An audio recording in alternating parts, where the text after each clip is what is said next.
ചേട്ടാ, സുമതി വളവിൻ്റെ നിർമ്മാതാവായ മുരളി കുന്നമ്പ്രം ഇക്കഴിഞ്ഞ ദിവസം പങ്കുവച്ചൊരു വീഡിയോ ആണ് സമൂഹ മാധ്യമങ്ങളിൽ ഇപ്പോൾ ശ്രദ്ധ നേടുന്നത്. അതിനകത്ത് ഈ സിനിമയിൽ നിന്നും തനിക്ക് ഒരുപാട് ചതികൾ പറ്റിയെന്നും ചില ആളുകളുടെ പേരുകൾ എടുത്തുകൊണ്ടാണ് വിമർശിക്കുന്നത്. അതിനകത്ത് പറയുന്നുണ്ട് ആത്മഹത്യയെ തനിക്കിനി വഴിയുള്ളെന്നൊക്കെയാണ് കരഞ്ഞുകൊണ്ട് അയാൾ പറയുന്നത്. ഇപ്പോൾ ഈ സുമതി വളവിൻ്റെ സംവിധായകനും അതുപോലെ തന്നെ എഴുത്തുകാരനും മുരളിക്കെതിരെ സൈബർ സെല്ലിൽ പരാതി നൽകിയിരിക്കുകയാണ്. കാരണം ആ ഒരു വീഡിയോ കാരണം ഒരുപാട് അക്രമം ഇല്ലെങ്കിൽ സൈബർ ആക്രമണങ്ങളൊക്കെ ഇവർക്ക് നേരിടേണ്ടി വരുന്നുണ്ട്. എന്താണ് ഈ യഥാർത്ഥത്തിൽ സംഭവിച്ചത്? ഏതാനും ദിവസങ്ങൾക്ക് മുൻപാണ് ഈ മുരളി കുന്നുംപുറം സ്വയം ചിത്രീകരിച്ച ഒരു വീഡിയോ സാമൂഹിക മാധ്യമങ്ങളിലാകെ പ്രചരിക്കാൻ തുടങ്ങിയത്. അത് അദ്ദേഹം തന്നെ സ്വയം ചിത്രീകരിച്ച് ഇൻസ്റ്റാഗ്രാമിൽ പങ്കുവെച്ച് പിന്നീട് അത് ഡിലീറ്റ് ചെയ്തു എന്നാണ് അദ്ദേഹം പറയുന്നത്. എന്നാൽ ഇൻസ്റ്റാഗ്രാമിൽ പബ്ലിഷ് ചെയ്യുന്ന ഒരു വീഡിയോ അതോടൊപ്പം തന്നെ ഈ ത്രെഡ്സ് എന്ന് പറയുന്ന ഒരു പ്ലാറ്റ്ഫോമിലേക്ക് ഓട്ടോമാറ്റിക്കായിട്ട് ഷെയർ ചെയ്ത് പോകപ്പെടുന്നതാണ്. അപ്പോൾ അതിൽ ആ ത്രെഡ്സിൽ ആരും ശ്രദ്ധിക്കാതെ കിടന്ന ആ ഒരു വീഡിയോ ആരോ സ്ക്രീൻ റെക്കോർഡ് ചെയ്തെടുത്താണ് പിന്നീട് സാമൂഹിക മാധ്യമങ്ങളിലൊക്കെ പ്രചരിച്ചു തുടങ്ങി. ഇതിൽ പറയുന്ന പ്രധാന കാരണം ഈ സുമതി വളവ് എന്ന സിനിമ നിർമ്മിച്ചതിലൂടെ തനിക്ക് 7 കോടിയോളം രൂപയുടെ സാമ്പത്തിക നഷ്ടം വന്നിട്ടുണ്ട്. ഇതിൻ്റെ കാരണക്കാർ ഈ സിനിമയുടെ സംവിധായകനും എഴുത്തുകാരനുമാണ്. ഇവർ തങ്ങളെ തന്നെ പറഞ്ഞ് കബളിപ്പിച്ചാണ് ഇത്തരമൊരു പ്രോജക്റ്റിലേക്ക് തന്നെ കൊണ്ടുവന്നത്. ഇതോടൊപ്പം തന്നെ മറ്റൊരു സിനിമ നദികളിൽ സുന്ദരി യമുന എന്ന് പറയുന്ന ഇദ്ദേഹം തന്നെ നിർമ്മിച്ച മറ്റൊരു സിനിമയുടെ 2 സംവിധായകരാണ്. ഈ 2 സംവിധായകർക്കെതിരെയും ഗുരുതരമായ ആരോപണങ്ങളാണ് ഇദ്ദേഹം പങ്കുവയ്ക്കുന്നത്. ഒരുപക്ഷെ ഒരു ആത്മഹത്യ ചെയ്യുന്നതിന് മുൻപ് തയ്യാറാക്കുന്ന രീതിയിലുള്ള ഒരു വീഡിയോ ആയിരുന്നു അത്. അങ്ങനെയാണ് ആ വീഡിയോ അത്രയധികം വൈറലായത്. ഈ ഒരു വിവാദമാണ് ഇപ്പോൾ സിനിമാ ലോകത്ത് വലിയ ചർച്ചയായിക്കൊണ്ടിരിക്കുന്നത്. അതിനെ തുടർന്ന് പല കോണുകളിൽ ചേരി തിരിഞ്ഞുള്ള വാദപ്രതിവാദങ്ങളാണ് ഈ ഒരു സംഭവവുമായി ബന്ധപ്പെട്ട് നടക്കുന്നത്. ഈ കഴിഞ്ഞ ദിവസം ഇതിൽ പറയപ്പെടുന്ന ഈ സുമതി വളവിൻ്റെ എഴുത്തുകാരൻ അഭിലാഷ് പിള്ള, അതോടൊപ്പം തന്നെ ഇതിൻ്റെ സംവിധായകൻ വിഷ്ണു ശശിശങ്കർ, അദ്ദേഹത്തിൻ്റെ പിതാവ് കുഞ്ഞിക്കൂനൻ, മിസ്റ്റർ ബട്ട്ലർ പോലെ നിരവധി സിനിമകൾ എടുത്തൊരു സംവിധായകനാണ്. അപ്പോൾ വിഷ്ണു ശശിശങ്കറിൻ്റെ ആദ്യത്തെ, അഭിലാഷ് പിള്ളയുടെയും വിഷ്ണു ശശിശങ്കറിൻ്റെയും ആദ്യത്തെ സിനിമ എന്ന് പറയുന്നത് മാളികപ്പുറമാണ്. എന്നാൽ മാളികപ്പുറം സംവിധാനം ചെയ്തത് ഉണ്ണി മുകുന്ദൻ എന്ന് പറയുന്ന മാളികപ്പുറത്തിലെ നായകനാണ് എന്ന രീതിയിലൊക്കെ വലിയ രീതിയിലുള്ള പ്രചാരണം ഈ ഒരു അവസരത്തിൽ നടക്കുന്നുണ്ട്. അപ്പോൾ ഇവർ കഴിഞ്ഞ ദിവസം വിളിച്ച പ്രസ് മീറ്റിലടക്കം ഈ ഉണ്ണി മുകുന്ദനെതിരെ പോലും വലിയ രീതിയിലുള്ള ആരോപണങ്ങളാണ് വരുന്നത്. കാരണം ഈ വിഷയം ഇപ്പോൾ പൊക്കിക്കൊണ്ട് വരുന്നതിന് കാരണക്കാരൻ ഉണ്ണി മുകുന്ദൻ ആണ്, അല്ലെങ്കിൽ വേണു കുന്നപ്പള്ളിയാണ് എന്നൊക്കെയാണ് ഇതിൻ്റെ നരേറ്റീവ്. കാരണം ഈ മുരളി കുന്നുംപുറം പെട്ടെന്നൊരു സുപ്രഭാതത്തിൽ ഒരു ഫെയിമിലേക്ക് വന്ന ഒരാളല്ല. ഇദ്ദേഹത്തിൻ്റെ ബയോപിക് എന്ന് പറയാവുന്ന ഒരു സിനിമയായിരുന്നു 2021 പ്രജേഷ് സെൻ സംവിധാനം ചെയ്ത് ജയസൂര്യ നായകനായ ഒരു സിനിമ. 2021 അത് പുറത്തിറങ്ങിയത്. ഇദ്ദേഹം അതിൻ്റെ നിർമ്മാണ പങ്കാളിയായിരുന്നുവെന്നാണ് എനിക്ക് തോന്നുന്നത്.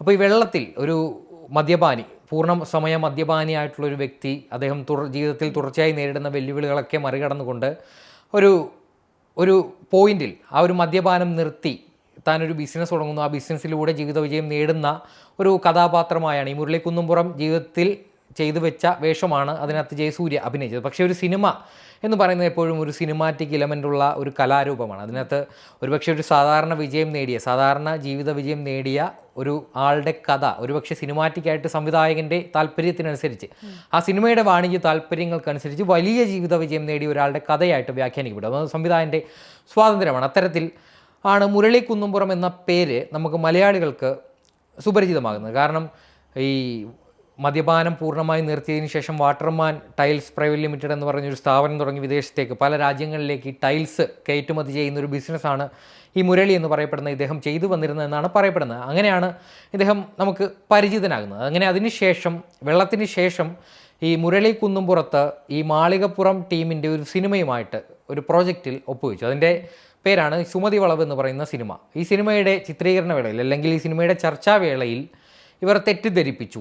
ഈ ഒരു സിനിമയ്ക്ക് ഇത്ര രൂപയെ ബഡ്ജറ്റ് ആകൂ എന്ന് നിർമ്മാതാവിനെ തെറ്റിദ്ധരിപ്പിച്ചു. പക്ഷേ അതിൻ്റെ 2 മടങ്ങോളം, ഏകദേശം 14 കോടിയോളം ബഡ്ജറ്റ് പറഞ്ഞ ഒരു സിനിമയ്ക്ക് 20 കോടിയോളം രൂപ ഇദ്ദേഹത്തിൻ്റെ കയ്യിൽ നിന്ന് ചിലവായി എന്നൊക്കെയാണ് ഇദ്ദേഹം പറയുന്നത്. അതിഗുരുതരമായ ആരോപണങ്ങളാണ്. കാരണം സുമതി വളവ് കണ്ടിട്ടുള്ളവർക്കറിയാം,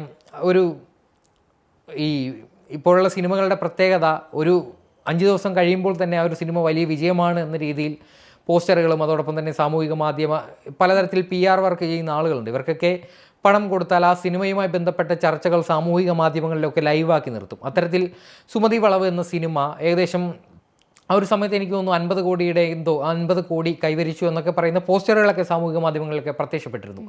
പക്ഷേ ഇതിനകത്തെ യാഥാർത്ഥ്യം എന്ന് പറയുന്നത് ഈ സിനിമ 7 കോടി രൂപ നഷ്ടമായിരുന്നു എന്നാണ് ഈ മുരളി കുന്നുംപുറത്ത് പങ്കുവെച്ച വീഡിയോയിൽ പ്രധാന പ്രശ്നം, ഇദ്ദേഹം ആത്മഹത്യയുടെ വക്കിലാണ്, എല്ലാം നഷ്ടപ്പെട്ടു, ജീവിച്ച് കൊതി തീർന്നില്ല, തൻ്റെ കുടുംബത്തോടൊപ്പം ജീവിച്ച് കൊതി തീർന്നില്ല, എല്ലാ ബിസിനസ്സുകളും നഷ്ടത്തിലാണ്, ഈ സിനിമ തനിക്ക് ഇരട്ടി ആഘാതമാണ് നൽകിയെന്നൊക്കെയാണ് ഇദ്ദേഹത്തിൻ്റെ വീഡിയോയിലെ പ്രധാന ആരോപണങ്ങൾ.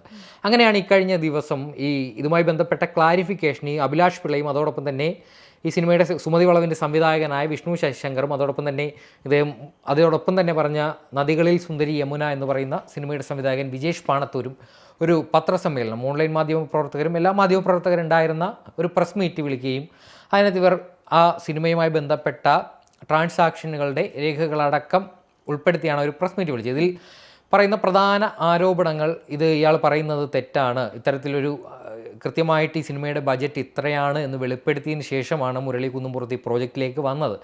അപ്പോൾ ഇതിന് പിന്നിൽ മറ്റാരുടെയോ താല്പര്യം എന്ന് പറയുമ്പോൾ അത് നേരിട്ട് പോകുന്നത് ഉണ്ണി മുകുന്ദൻ എന്ന നടനിലേക്കും വേണു കുന്നപ്പള്ളി എന്ന് പറയുന്ന ഒരു പ്രൊഡ്യൂസറിലേക്കുമാണ്. കാരണം മാളികപ്പുറം സിനിമ സംവിധാനം ചെയ്ത മാളികപ്പുറം ഒരു വിജയ സിനിമയായിരുന്നു, 100 കോടി രൂപ എന്തോ ബോക്സ് ഓഫീസിൽ കളക്ട് ചെയ്തു എന്നാണ് അതിൻ്റെ അവകാശവാദം, മണിയറ പ്രവർത്തകരുടെ അവകാശവാദം. പക്ഷേ ആ സിനിമ ഒരു വിജയമായിരുന്നു. കാരണം മേക്കിങ്ങിലൊക്കെ പല പോരായ്മകൾ ഉണ്ടെങ്കിൽ പോലും അതൊരു വിഭാഗം കുടുംബ പ്രേക്ഷകരെ തിയേറ്ററിലേക്ക് എത്തിച്ച സിനിമയായിരുന്നു. കാരണം അതിലെ ഉള്ളടക്കമായ ഭക്തി എന്ന് പറയുന്നത് ഒരു ക്യാച്ചിങ് എലമെൻ്റാണ്. അത് കൊണ്ട് തന്നെ വളരെ പ്രായമായ ആളുകൾ വരെ ആ സിനിമ കാണാൻ തിയേറ്ററിലേക്ക് ഒഴുകിയെത്തി. ആ ഒരു സിനിമ ഉണ്ണി മുകുന്ദൻ എന്ന താരത്തിന് ഉണ്ടാക്കി കൊടുത്തൊരു മൈലേജും ചെറുതല്ല.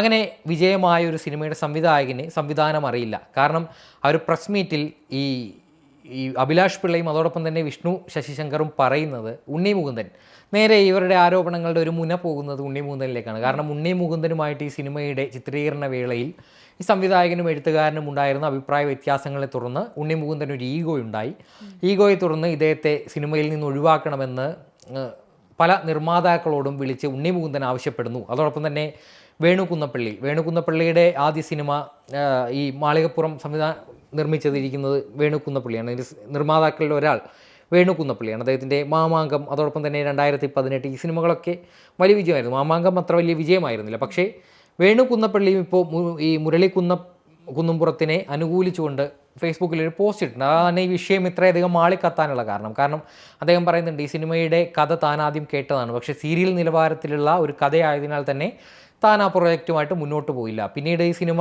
ഏറ്റെടുക്കുമ്പോഴും ഒരു പരിധിക്കപ്പുറത്തേക്ക് ഇതിനു വേണ്ടി പണം മുടക്കരുത് എന്ന് മുരളിയോട് ആവശ്യപ്പെട്ടിരുന്നു. ഈ സിനിമയുടെ പ്രിവ്യൂ കണ്ടതിന് ശേഷം ഞാൻ പറഞ്ഞു, ഇത് പ്രീ ബിസിനസ് നടക്കാതെ ഇത് തിയേറ്ററിലേക്ക് കൊടുക്കരുത് എന്നൊക്കെ ഉപദേശിച്ചു എന്നാണ് പറയപ്പെടുന്നത്. അപ്പോൾ ഇങ്ങനെ രണ്ട് തരത്തിൽ ഈ അഭിലാഷ് പിള്ളയും വിഷ്ണു ശശിശങ്കറും അങ്ങനെ ഒരു വിഭാഗം ആളുകൾ ഒരു സൈഡിൽ, മറ്റൊരു സൈഡിൽ മുരളി കുന്നംപുറത്ത് വേണു കുന്നപ്പള്ളി, ഉണ്ണി മുകുന്ദൻ, അങ്ങനെ ഒരു വിഭാഗം. ഉണ്ണി മുകുന്ദൻ ഇതുവരെ ഇതിനോടൊരു പരസ്യമായ പ്രതികരണം ഉണ്ണി മുകുന്ദൻ്റെ ഭാഗത്തു നിന്ന് ഉണ്ടായിട്ടില്ല. കാരണം ഒരു പക്ഷേ ഇപ്പോൾ ഉള്ള ട്രെൻഡ് ഉണ്ണി മുകുന്ദനെ ഏതൊരു വിഷയത്തിലും അനാവശ്യമായിട്ട് വലിച്ചിഴക്കുന്നതാകാം. അത് എന്താണ് കാരണമെന്നറിയില്ല. കാരണം ഉണ്ണി മുകുന്ദനിലേക്ക് ഒരു ആരോപണം എത്തുമ്പോൾ അദ്ദേഹത്തെ ആക്രമിക്കാനായിട്ട് വെമ്പൽ കൊള്ളുന്ന ഒരു വിഭാഗം ആളുകൾ സാമൂഹിക മാധ്യമത്തിൽ ഉള്ളിലും പുറത്തും ഒക്കെ ഉണ്ട്. കാരണം അദ്ദേഹം മുന്നോട്ട് വയ്ക്കുന്ന ഒരു രീതി, അദ്ദേഹത്തിൻ്റെ വിശ്വാസങ്ങളൊക്കെ അദ്ദേഹത്തിനെതിരെയുള്ള ഈ സൈബർ അറ്റാക്കുകൾക്ക് കാരണമായിട്ടുണ്ട്. പക്ഷേ ഇത്തരത്തിൽ ഈ ഒരു സംവിധായകനും എഴുത്തുകാരനും ഇത്തരത്തിൽ ഉണ്ണി മുകുന്ദനെതിരെ ഒരു ആരോപണം ഉന്നയിക്കുമ്പോൾ അതിനകത്ത് തീർച്ചയായിട്ടും ഉണ്ണി മുകുന്ദൻ ആണ് മാളികപ്പുറം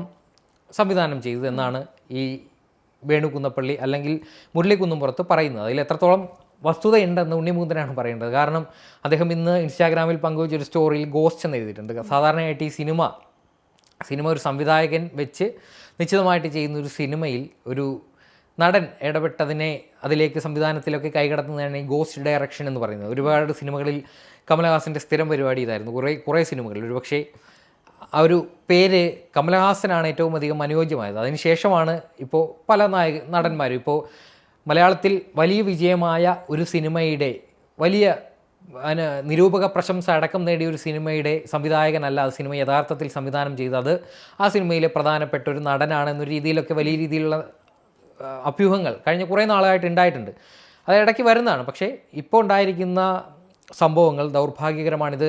മലയാള സിനിമയിലൊരു പ്രശ്നം നടക്കുമ്പോൾ അത് വലിയ രീതിയിലുള്ള ചർച്ചാ വിഷയമാകുന്നു. അതുകൊണ്ട് തന്നെ ഈ സിനിമകൾ, ഈ നദികളിൽ സുന്ദരി യമുന എന്ന് പറയുന്ന സിനിമ ധ്യാൻ ശ്രീനിവാസൻ്റെ ഒരു സിനിമയാണ്. ആ സിനിമ ധ്യാൻ ശ്രീനിവാസൻ നിരന്തരം സിനിമകളെടുത്ത് പൊട്ടിക്കുന്ന ഒരാളാണ്. പക്ഷേ ആ ഒരു സിനിമ എനിക്ക് തോന്നുന്നു അത്യാവശ്യം കണ്ടിരിക്കാൻ സാധിക്കുന്ന ധ്യാൻ ശ്രീനിവാസൻ്റെ സിനിമകളിലൊന്നാണ്. അത്യാവശ്യം ഇദ്ദേഹത്തിന് 1 കോടി രൂപ നഷ്ടം വന്നു എന്തോ ആണ് പറയപ്പെടുന്നത്. കാരണം ഇത്രയധികം ഫിനാൻഷ്യൽ ബാക്കപ്പ് ഇല്ലാതെ സിനിമ തനിക്ക് ലാഭം നേടിത്തരും എന്നൊരു വിശ്വാസത്തിൽ സിനിമയിലേക്ക് ഇറങ്ങി പുറപ്പെട്ടാൽ സിനിമ നൽകുന്നത് ഇതൊക്കെയാണ് എന്നുള്ളതാണ് ഈ മുരളി കുന്നുംപുറത്തിൻ്റെ ജീവിതം കൊണ്ടുള്ള പാഠം. ഇദ്ദേഹം ഇനി ഇപ്പോൾ ഇന്ന് മാധ്യമങ്ങളോട് ഈ അഭിലാഷ് പിള്ളയുടെയും വിഷ്ണു ശശിശങ്കറിൻ്റെയും പ്രസ് മീറ്റ് കഴിഞ്ഞതിന് ശേഷം മാധ്യമങ്ങളോട് പ്രതികരിക്കുന്നത് താൻ തൻ്റെ സ്വർണ്ണമാല അടക്കം കൊണ്ടുപോയി പണയം വെച്ചാണ് ഇപ്പോൾ ജീവിക്കുന്നത്, ഡ്രൈവറുടെ അടുക്കൽ കൊണ്ടുപോയി പണയം വെച്ചിട്ട് വരാൻ പറഞ്ഞാണ് താനിപ്പോൾ ജീവിക്കുന്നതെന്നൊക്കെയാണ് പറയുന്നത്. അപ്പോൾ എന്തായാലും പ്രൊഡ്യൂസേഴ്സ് അസോസിയേഷൻ ഉണ്ട്, ആ ഒരു സംഘടന നിർമ്മാതാക്കളുടെയും എഴുത്തുകാരുടെയും ഒക്കെ വേറിട്ട വ്യത്യസ്തമായ സംഘടനകളുണ്ട്. അപ്പോൾ ഈ സംഘടനകളാണ് ഇതിൽ കൃത്യമായിട്ടുള്ളൊരു മധ്യസ്ഥ ചർച്ചകൾ നടത്തി ആർക്കാണ് പറ്റിയത്, ആരാണ് ചതിക്കപ്പെട്ടതെന്ന് കൃത്യമായിട്ട് വിലയിരുത്തേണ്ട. എന്തായാലും വരും ദിവസങ്ങളിൽ ഈ തർക്കങ്ങൾ പരിഹരിക്കപ്പെടട്ടെ. അതോടൊപ്പം തന്നെ ഉണ്ണി മുകുന്ദനുമായി ബന്ധപ്പെട്ട വിവാദങ്ങളുടെ സത്യാവസ്ഥ എന്തായാലും വരും ദിവസങ്ങളിൽ തന്നെ പുറത്തേക്ക് വരട്ടെ. ശരി.